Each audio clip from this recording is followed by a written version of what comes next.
Hello दोस्तों, नमस्कार। जैसा कि आप स्लाइड में देख रहे हैं, अंतर्राष्ट्रीय, राष्ट्रीय और छत्तीसगढ़ की समसामयिक 2021 भाग 1। और इस भाग में हम अक्टूबर के करंट अफेयर्स पर चर्चा करेंगे। ये भाग 1 है। जल्द ही हम इसके अन्य भाग लेकर आएंगे, जिसमें हम इस महीने से पीछे चलेंगे, यानी कि सितंबर, अगस्त, उसके बाद जुलाई, जून, इस तरह से करके। हमारे करंट अफेयर्स की विशेषता यह रहेगी कि हम चीज़ों को, जो करंट से संबंधित मुद्दे हैं, उसको छत्तीसगढ़ राष्ट्रीय, अंतर्राष्ट्रीय के जो स्टैटिक पार्ट्स हैं उससे कनेक्ट करते हुए आपको उसकी पूरी जानकारी डिटेल्स में देंगे, ताकि करंट के साथ साथ आप, यदि परीक्षक स्टैटिक से जुड़े हुए मुद्दे के बारे में आपसे प्रश्न पूछे तो आसानी से आप उसको टेकल कर पाएँ। चलिए हम आगे बढ़ते हैं अपने स्लाइड पर।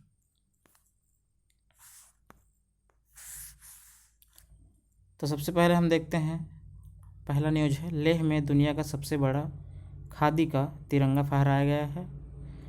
तो आप देख सकते हैं यहाँ पर इमेज में दिखाई दे रहा है, जैसा कि ये जो इतना विशाल जो तिरंगा है ना, ये देखिए, जो दिख रहे हैं ये सब सैनिक हैं, ये सब है ना, ये सब सैनिक हैं जो तिरंगे को व्यवस्थित ढंग से यहाँ पर 150 जवान और 2000 फीट की ऊंचाई पर ले गए। 150 जवान।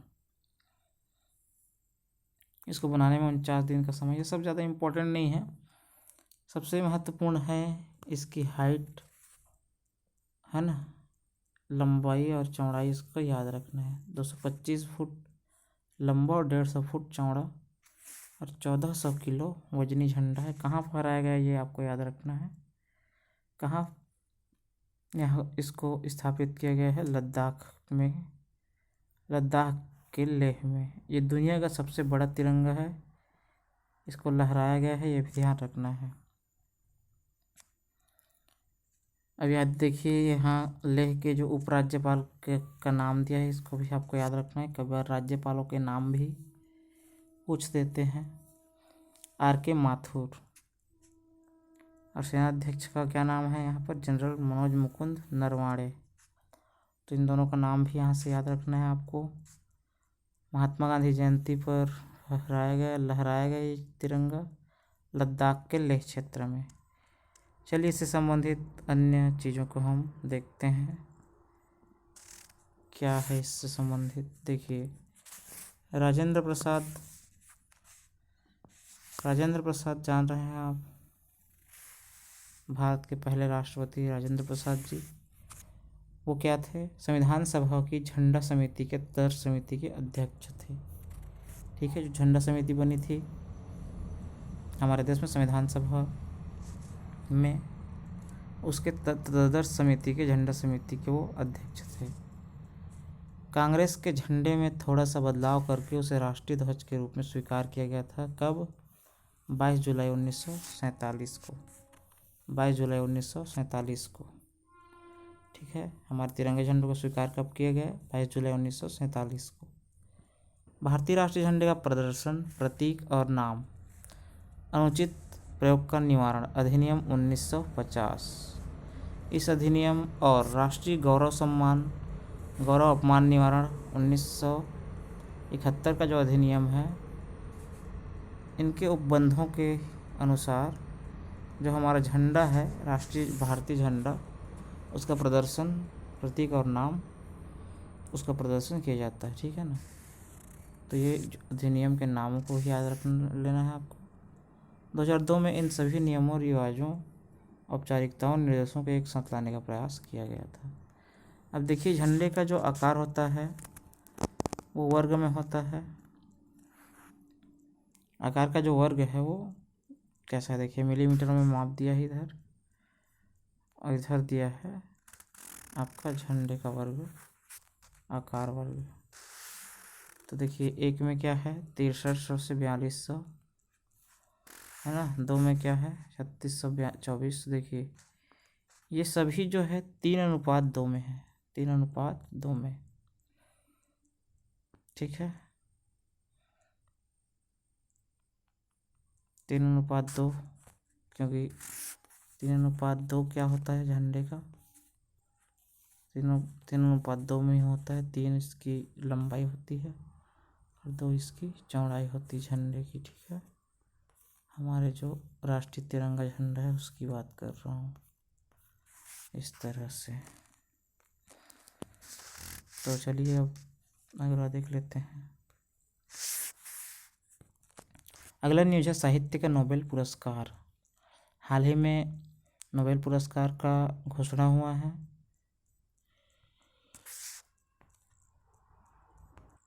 नोबेल पुरस्कार किनको किनको मिला है, किस किस क्षेत्र में, चलिए देखते हैं। साहित्य के क्षेत्र में किनको मिला है। साहित्य के क्षेत्र में मिला है आपका उपन्यासकार है अब्दुल रज्जाक गुरनाह। साहित्यकार कौन है, साहित्यकार जो है उपन्यासकार हैं अब्दुल रज्जाक गुरनाह, इनको मिला है साहित्य का नोबेल।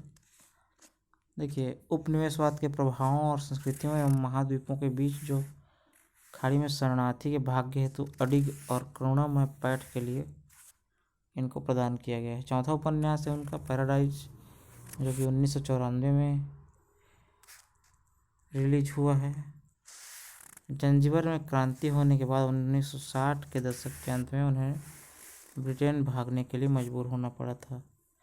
यानी कि कहाँ से हैं, प्रॉपर जंजीबार।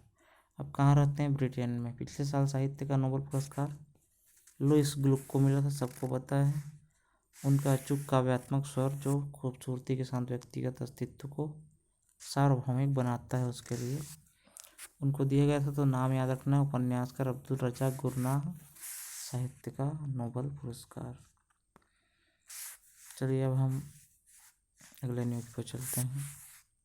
देखिए ये हैं साहब, ये कौन है, अब्दुल रज्जाक गुरनाह हैं। देखिए उनका उपन्यास, ठीक है, अब्दुल रज्जाक गुरनाह, साहित्य के क्षेत्र में नोबेल पुरस्कार। भौतिकी में किनको मिला है, भौतिकी का नोबेल, भौतिकी में नोबेल पुरस्कार। तो देखिए इनको 2-3 लोगों को मिला है, 3 लोगों को। आधा हिस्सा तो स्यूकुरो मनाबे और क्लॉस हेसलमैन को मिला है, आधा हिस्सा।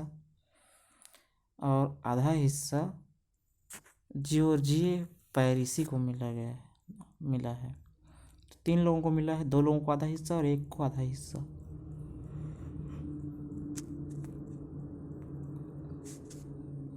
नाम याद रख लेना है आपको, स्यूकुरो मनाबे, क्लॉस हेसलमैन।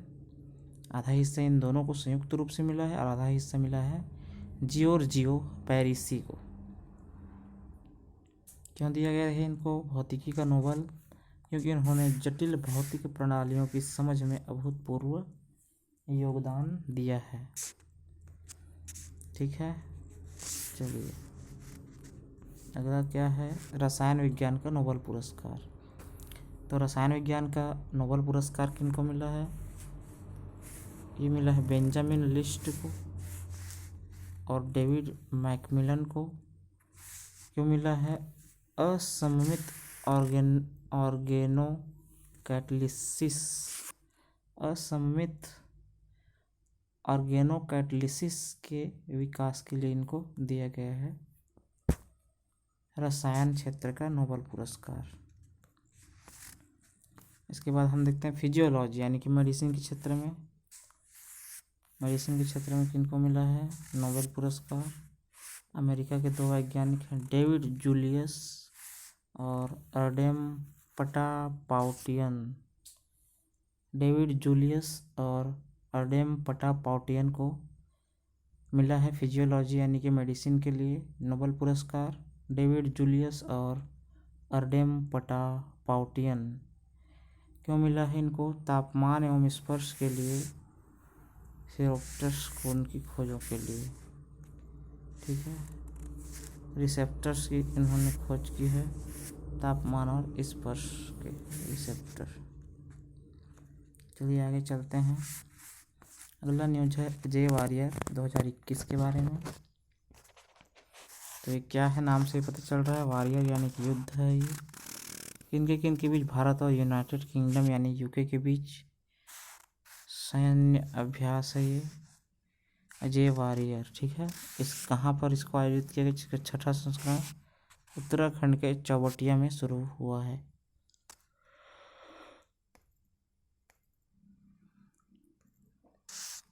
भारत और यूके के बीच अन्य जो अभ्यास है वो है नौसेना का अभ्यास है कॉन्कॉर्ड और वायुसेना का अभ्यास इंद्रधनुष है।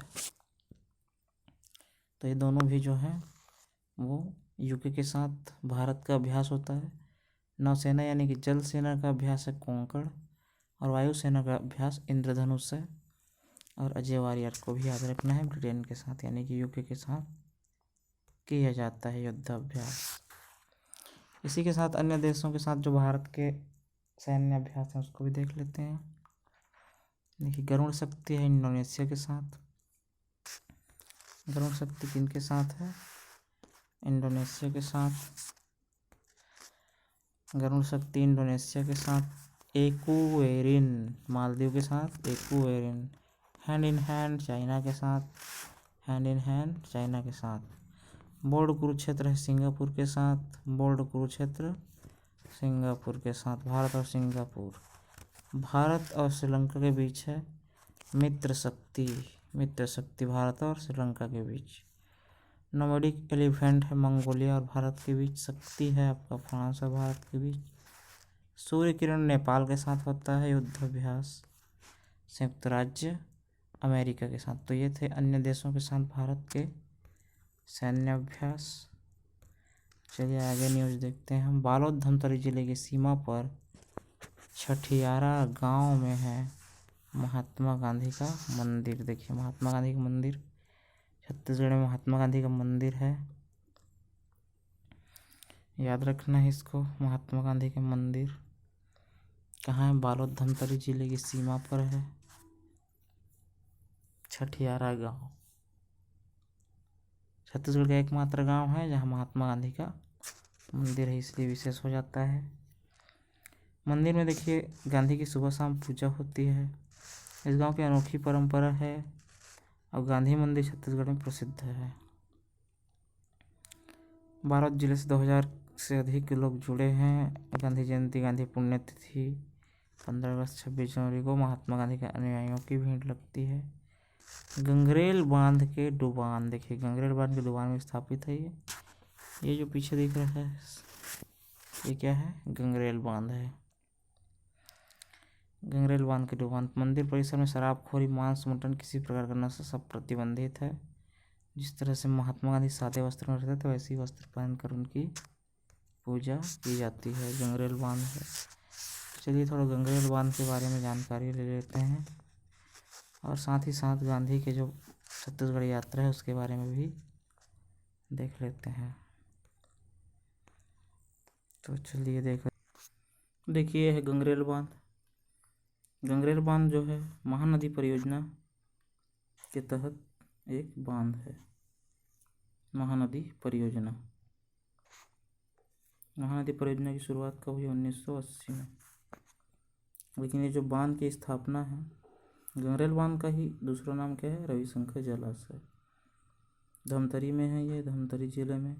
1978-79 में इसकी स्थापना हुई है। महानदी पर निर्मित है। याद रखना, छत्तीसगढ़ का सबसे लंबा बांध है ये गंगरेल बांध यानी रविशंकर जलाशय। 1380 मीटर। 1380 मीटर। याद रखना, महानदी परियोजना में और कौन कौन से बांध है? रुद्री बैराज सबसे प्राचीन जो बांध है, रुद्री बैराज 1915। माडूम सिल्ली 1923। दुधवा जलाशय 1962-63 और गंगरेल बांध 1978-79 में। यहाँ 10 मेगावाट का जल विद्युत परियोजना हाइड्रो प्रोजेक्ट संचालित है 2004 से। 2.5 × 4 यानी कि 4 जो यूनिट है स्थापित है यहाँ पर 10 मेगावाट का। और क्या है? इस जलाशय से भिलाई स्टील प्लांट को जलापूर्ति की जाती है। महानदी परियोजना का मुख्य बांध है ये, ठीक है। महानदी परियोजना का मुख्य बांध है ये महानदी परियोजना के बारे में इसकी कुल सिंचाई क्षमता कितनी है? 2.76 लाख हेक्टेयर है, ठीक। तो गंगरेल बांध के बारे में सारी जानकारियाँ आपको याद रखनी है। चलिए अगला न्यूज़ देखते हैं। तो गांधी जी का प्रथम छत्तीसगढ़ आगमन देखते हैं। 20 दिसंबर 1920। पहला आगमन कब हुआ था? 20 दिसंबर 1920 को। सहयोगी कौन कौन आए थे साथ में? मौलाना शौकत अली उनके साथ रायपुर आए थे, ठीक है। कार्यक्रम कब हुआ था? 21 दिसंबर 1920 को धमतरी पहुँचे, वहाँ एक जनसभा को संबोधित किया। रायपुर में उन्होंने आनंद समाज वाचनालय महिलाओं को संबोधित किया। उद्देश्य क्या था छत्तीसगढ़ आने का? कंडेल नहर सत्याग्रह जो धमतरी में चल रही थी उसमें भाग लेना। कौन गए थे बुलाने उनको? सुंदरलाल शर्मा, ठीक। परिणाम क्या हो? गांधी जी के आगमन से पहले ही अंग्रेजों ने कर वापस ले लिया। कंडेल गांव में जो है नहर से संबंधित कर लगाया गया था, उसी के विरोध में यहाँ आंदोलन चल रहा था और उसको फिर गांधी जी के आने की सूचना मिलते ही अंग्रेज़ों ने उस कर को वापस ले लिया, क्योंकि उनको भय था कि ये जो आंदोलन है वो बड़ा रूप न ले ले, इसलिए उसको वापस लेना पड़ा, ठीक है। ये गांधी जी के आगमन है, पहला आगमन। दूसरे आगमन को भी देख लेते हैं। यह है छत्तीसगढ़ में गांधी जी का द्वितीय आगमन। क्या क्या है इसमें देखिए। छत्तीसगढ़ में द्वितीय आगमन कब से कब तक है? सबसे पहले तो 22 से 26 नवंबर 1933 को आए थे। क्यों आए थे? अछूतोद्धार कार्यक्रम में भाग लेने आए थे। साथ में कौन कौन आए थे? मीराबेन, ठक्कर बापा, महादेव देसाई आए थे। कहाँ कहाँ कार्यक्रम हुआ था? दुर्ग, रायपुर, धमतरी और बिलासपुर में। देखिए दुर्ग कब गए थे? 22 नवंबर को। फिर रायपुर 23 नवंबर, रायपुर में ही 24 नवंबर में को जनसमूह को संबोधित किया। विक्टोरिया गार्डन यानी मोती बाग में उन्होंने संबोधन दिया था। 25 नवंबर को धमतरी गए थे और बिलासपुर गए थे 26 नवंबर। गांधी चौक में जनसभा किया, छेदीलाल द्वारा उनका स्वागत किया। ये वही छेदीलाल है, बैरिस्टर ठाकुर छेदीलाल, स्वतंत्रता सेनानी। गांधी जी का आगमन जो हुआ था वो अछूतोद्धार था, लेकिन इसके पहले ही पंडित सुंदरलाल शर्मा द्वारा यहाँ अछूतोद्धार कराया गया था राजिम में, है ना। कार्यक्रम किया गया था, मंदिरों में उनको प्रवेश कराया गया था। इसीलिए जो गांधी जी हैं पंडित सुंदरलाल शर्मा को इस कार्य के लिए अपना अग्रणी कहा था, अपना गुरु माना था एक तरह से। और छत्तीसगढ़ के रामदयाल तिवारी जो हैं महात्मा गांधी के इस यात्रा से प्रभावित होकर गांधी मीमांसा नामक पुस्तक लिखा था रामदयाल तिवारी जी ने। देखिए गांधी जी के आने के पहले मोती बाग का नाम क्या था? विक्टोरिया था, ठीक है। मोती बाग का पहले क्या नाम था? विक्टोरिया था। चलिए अगला न्यूज़ देखते हैं। High ambition coalition for nature and people. Bharat में जो हाई एम्बिशन कोएलिशन में शामिल होने वाला ये ब्रिक्स का देश है, ठीक है ना।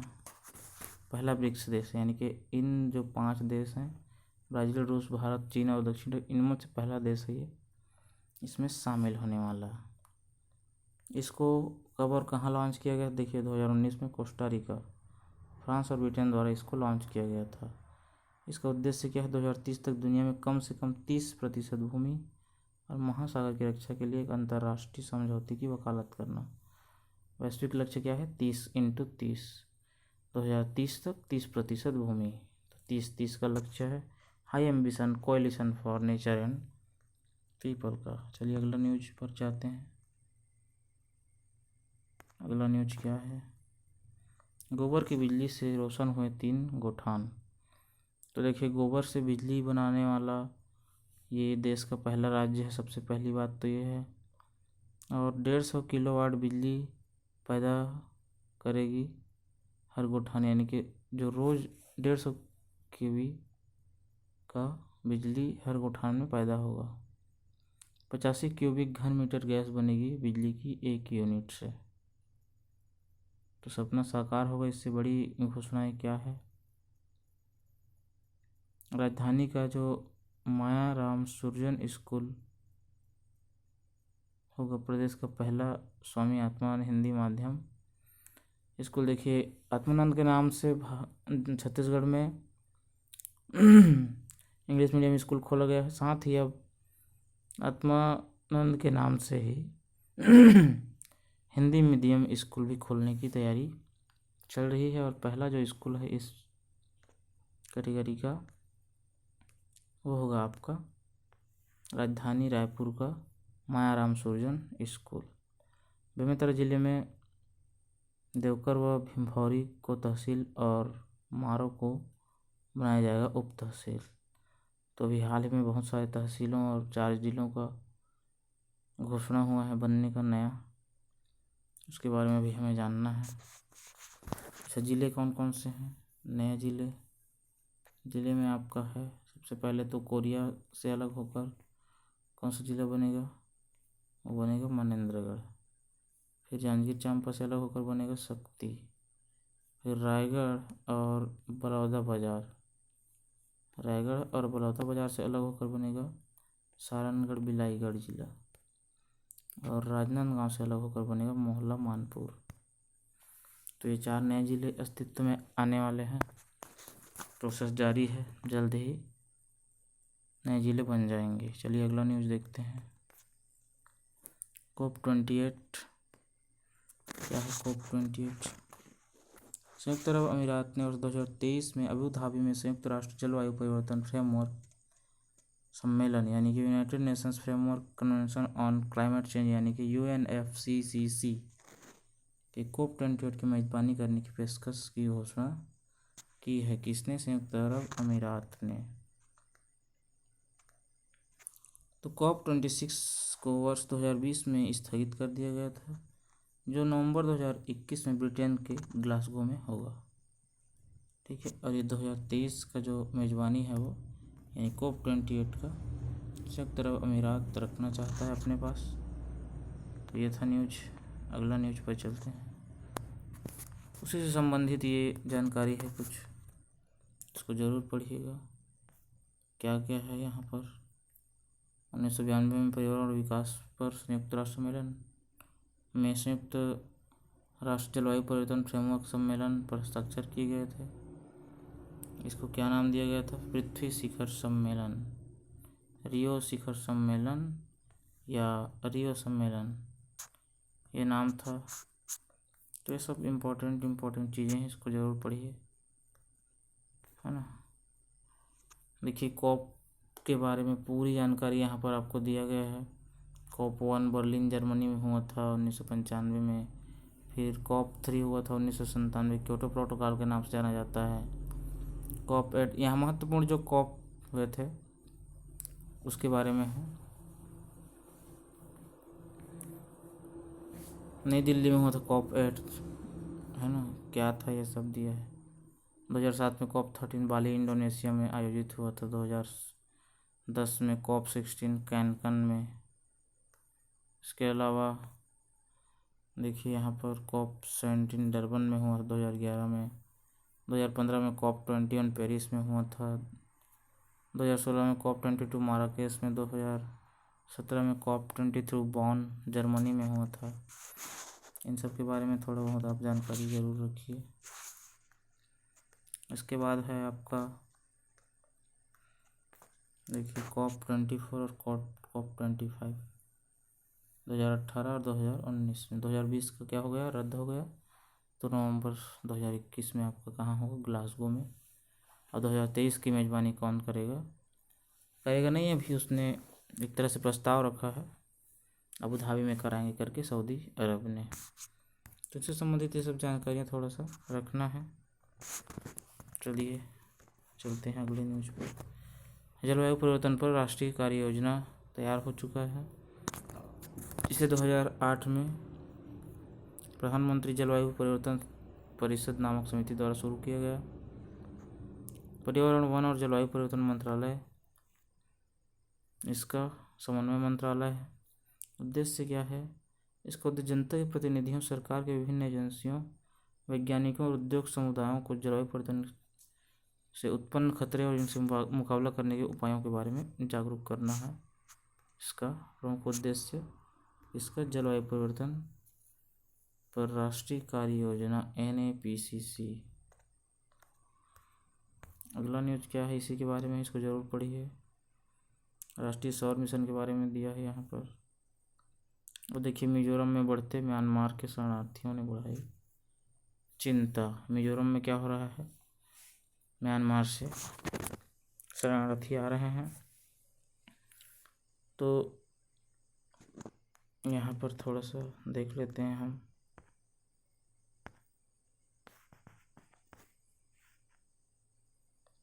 म्यांमार के साथ मिजोरम की जो सीमा है वो 510 किलोमीटर है। पहली बात तो याद रखना है। चलिए अब थोड़ा उत्तर पूर्वी राज्यों के बारे में देख लेते हैं, कहाँ है, क्या है, कैसा है ना। देखिए ये है आपका नॉर्थ ईस्ट के सारे राज्य। सिक्किम की राजधानी गंगटोक है। अरुणाचल प्रदेश की राजधानी है ईटानगर। नागालैंड का है आपका कोहिमा। मणिपुर का है इम्फाल। मिजोरम ऐजवाल। त्रिपुरा का है अगरतला। मेघालय का शिलोंग और असम का है गुवाहाटी। ठीक है, दिसपुर है इसका असम का। अब म्यांमार कहाँ पर है? यहाँ पर है। तो म्यांमार यहाँ पर है, यहाँ कहीं है म्यांमार। कहाँ पर है? देखिए यहाँ म्यांमार है। मिजोरम के साथ सीधा सीमा साझा करता है कितना? 510 का। ठीक है, तो इनकी राजधानियाँ याद रखना है। और चलिए अगला न्यूज देखते हैं।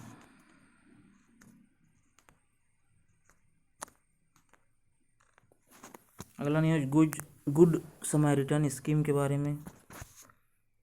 क्या है गुड समारिटन स्कीम में? मोस्ट इम्पोर्टेंट है गोल्डन आवर के बारे में। गोल्डन आवर क्या है? भीतर अस्पताल ले जाकर उनकी जान बचाएगा।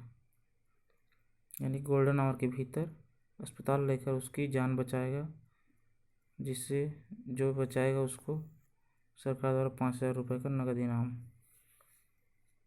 एक व्यक्ति को एक वर्ष में अधिकतम 5 बार मिलेगा। प्रतिवर्ष 10 राष्ट्रीय स्तर के पुरस्कार भी होंगे, जिसके तहत उन लोगों को चुना जाएगा जिन्हें पूर्व वर्ष के दौरान सम्मानित किया, और उनमें से प्रत्येक को 1 लाख रुपये का पुरस्कार दिया जाएगा। 10 लोगों को राष्ट्रीय स्तर पर चुना जाएगा। तो गोल्डन आवर क्या है? देखिए, जब कोई एक्सीडेंट होता है ना, एक्सीडेंट होता है तो जख्मी हो जाते हैं लोग। तो जख्मी हुआ, गंभीर रूप से जख्मी हो गया, तो उसके 1 घंटे के अंतर्गत उसका हॉस्पिटल पहुंचना ज़रूरी रहता है। और अगर तो उसी दौरान को बोलते हैं गोल्डन आवर। इस गोल्डन आवर के भीतर यानी 1 घंटे के भीतर उसको अस्पताल ले जाकर उसकी जान बचाया जाएगा। और जो बचाएगा, जो ले जाएगा, उसको मिलेगा 5,000 रुपये। साल में 1 बार 10 लोगों को कुल मिलाकर चुना जाएगा।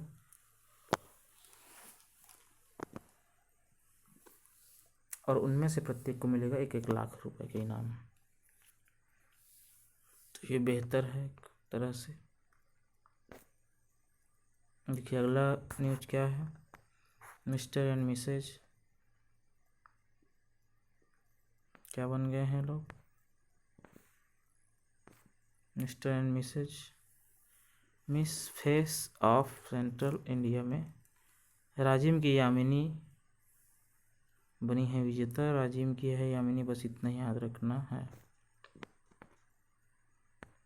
चलिए अगला न्यूज क्या है? विश्व कपास दिवस 7 अक्टूबर को मनाया जाता है। और तो बहुत सारे दिवस है रहने को इस महीने में, लेकिन खास है कपास दिवस। भारत की सबसे महत्वपूर्ण व्यावसायिक फसलों में से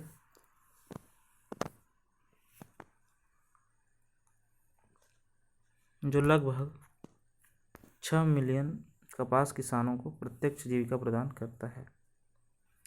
दुनिया का दूसरा सबसे बड़ा कपास उत्पादक है और सबसे बड़ा उपभोक्ता है। वर्ष 2020 में भारत ने अपना पहला लेबल क्या नाम से, कस्तूरी कॉटन के नाम से प्रस्तुत किया था। तो सारी जानकारियाँ आपको रखनी है कॉटन के बारे में। 7 अक्टूबर को मनाया जाता है विश्व कॉटन दिवस। गोधन न्याय योजना अब मिशन मोड में आ गया है। मिशन मोड में जब भी कोई योजना आता है तो फिर उसका ज़मीनी स्तर पर कार्यान्वयन बेहतर किया जाता है। सीएम ने गोधन न्याय योजना गठित करने के निर्देश दिए हैं। कृषि मंत्री रविंद्र चौबे अध्यक्ष व प्रदीप शर्मा होंगे उपाध्यक्ष। वैज्ञानिकों व विशेषज्ञ संस्थाओं के लिए जाएगी सेवाएं। 50 लाख क्विंटल गोबर का क्रय किया गया है। सभी गोठानों में बिजली उत्पादन शुरू हो चुका है। तो इतना याद रखना है। गोधन न्याय योजना के बारे में जरूर पढ़िए, अच्छे से जानकारी रखिए, है ना। अब चलते हैं अगले न्यूज पर। Henley passport index 2021। हेनले क्या है? ये पासपोर्ट से संबंधित एक रिपोर्ट है। जापान और सिंगापुर टॉप पर है। भारत को इसमें मिला है 90वां स्थान। 90वां स्थान पर है भारत, है ना। पहले स्थान पर तो 192 देश हैं, उसमें से पहले स्थान पर है जापान और सिंगापुर। दूसरे स्थान पर देखेंगे तो दक्षिण कोरिया और जर्मनी। यह लगातार तीसरी बार है जब जापान शीर्ष स्थान पर है। वहीं इस रैंकिंग में Afghanistan, Iraq, Syria, Pakistan, Yemen सबसे कम शक्तिशाली पासपोर्ट वाले देश हैं। सबसे शक्तिशाली पासपोर्ट कहाँ का है? जापान का। सीधी सी बात, सबसे शक्तिशाली पासपोर्ट जहाँ का रहता है वो बिना वीज़ा के विभिन्न देशों में सफ़र करते हैं। सभी देशों में तो नहीं, लेकिन ज़्यादातर देशों में वो सफ़र कर सकते हैं। इसके अलावा क्या है? भारत का प्रदर्शन किस में 90वां स्थान पहुंच गया है। हेनले पासपोर्ट रिपोर्ट ही है ये। अगला न्यूज देखते हैं। पर्यटन नक्शे उभर कर सामने आएंगे। सीतामढ़ी, हरचौक और रामगढ़। वन गमन पथ के बारे में जानकारी जरूर रखिए। देखिए, सबसे पहले क्या आएगा यहाँ पर? कोरिया में आपको मिलेगा सीतामढ़ी, हरचौका। कोरिया के बाद आएंगे आपका सरगुजा में पड़ेगा आपका रामगढ़। सरगुजा के बाद प्रवेश करेंगे हम जांजगीर जिले में। जांजगीर जिले में है खरौद और शिवरी नारायण, 2 मुख्य वन गमन पथ है। उसके बाद हम नीचे जाएंगे तो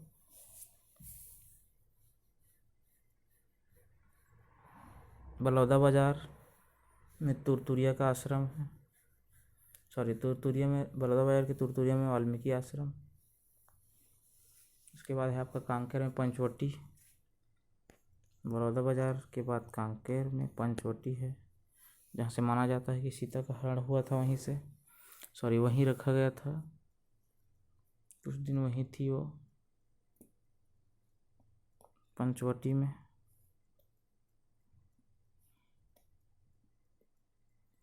तो सारी चीज़ें याद रखना है। अंतिम जो रामवन गमन पथ का अंतिम जो जगह है वो है रामाराम, सुकमा में है। तो ये सब याद रखना है। ठीक है, धन्यवाद। अगला जो है और जो न्यूज़ है वो अगले भाग में हम कवर करेंगे। इस भाग में इतना ही। धन्यवाद।